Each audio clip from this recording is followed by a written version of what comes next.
Bonjour Isabelle Billard. Bonjour. Vous êtes aujourd'hui, là, cette interview, on l'a fait dans l'amphithéâtre de l'École nationale d'administration de Strasbourg. C'est impressionnant, non? Oui, beau bâtiment, Un beau bâtiment. bien rénové.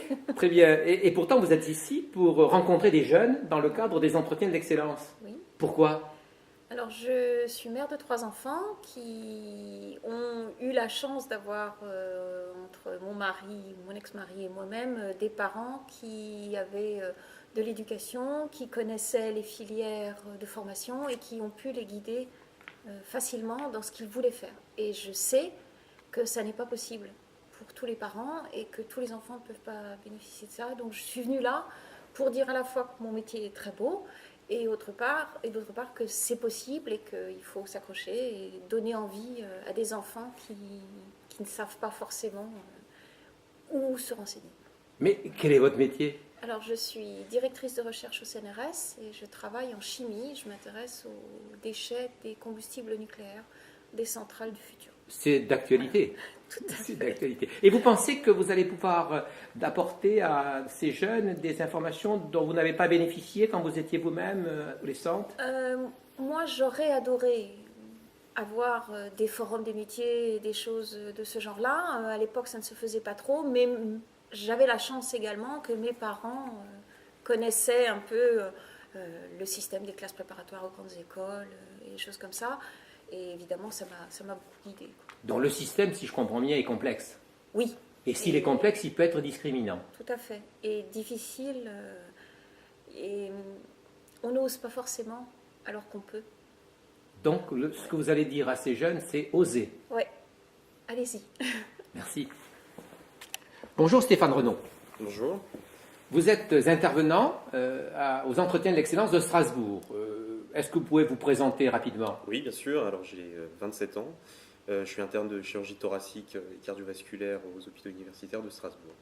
Vous avez fait quel bac? Littéraire, scientifique? Un bac Je scientifique. devine, hein, scientifique. Un bac bien sûr. scientifique. Ouais. Et ces études, vous avez fait où J'ai fait mes études à Dijon. à Dijon, y compris de médecine? Oui, y compris de médecine.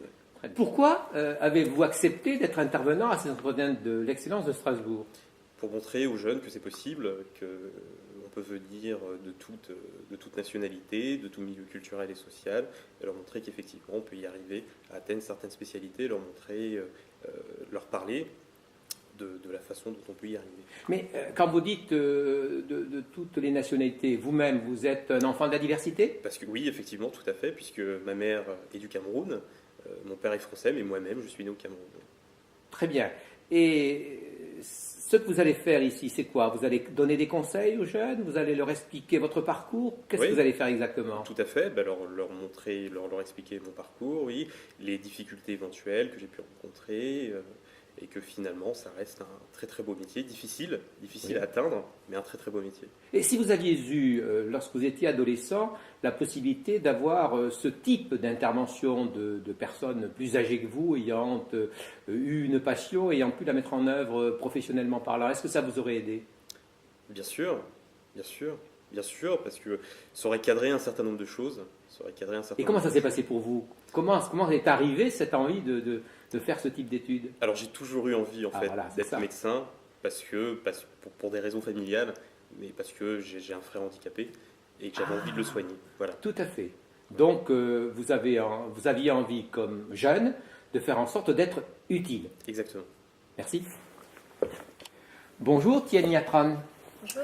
D'abord, vous êtes mon homonyme, Tran, C'est vrai. d'origine vietnamienne. Oui, tout à fait. C'est mes parents qui sont arrivés en France en 75. Ils sont arrivés en 75, et vous aviez quel âge à ce moment-là donc? J'étais pas née. Ah, vous n'étiez pas né. Ah, c'est que je suis sot, 75, bien sûr. Vous n'étiez pas né. Et donc, vos études, vous avez faites en France? Oui, je suis née en France et fait toutes mes études en France. Et l'école de la République en France, vous pensez qu'on peut lui devoir quelque chose? Oui, je me pense toujours que c'est un ascenseur social. Et votre présence ici, alors, elle se justifie comment? Je suis là pour montrer aux jeunes qu'on peut faire des études de médecine, même si nos parents ne sont pas médecins. Ah, vos parents ne sont pas médecins, ils sont vietnamiens, vous êtes devenu médecin, et en plus vous êtes, si je comprends bien, anesthésiste dans les hôpitaux de Strasbourg? Oui, c'est ça, je suis interne en anesthésie. Et si je comprends bien, en France, on va avoir besoin de plus en plus d'anesthésistes. Oui. Donc vous essayez vous allez parvenir, vous croyez cet après-midi à convaincre des jeunes d'aller dans cette voie? J'espère bien. Vous espérez bien. Et profondément, personnellement, vous venez donner un samedi après-midi votre temps à ces jeunes. Pourquoi? Pour leur montrer qu'on peut accéder aux études de médecine et que c'est à la portée de gens du moment qu'on travaille. D'accord, mais enfin, samedi après-midi, vous auriez pu rester chez vous, avoir une activité personnelle, être avec vos amis. Mais pourtant, vous êtes venu ici, bénévolement. Parce que j'aurais bien aimé avoir la même chose Ah, quand j'étais quand jeune. vous étiez jeune, vous auriez aimé rencontrer des personnes susceptibles de vous parler de ce métier. Ça vous aurait fait changer d'avis à votre métier? Alors, je pense que ça m'aurait conforté dans l'idée de faire Conforté. Donc en fait, vous vouliez être médecin depuis très longtemps. médecine depuis toute petite, pour soigner mon grand-père. Pour soigner? Mon grand-père. Donc c'est ça, utile plus tard, parce que vous avez pu vous rendre compte qu'on pouvait être utile à votre grand-père quand on était médecin. Tout à fait. Très bien, merci.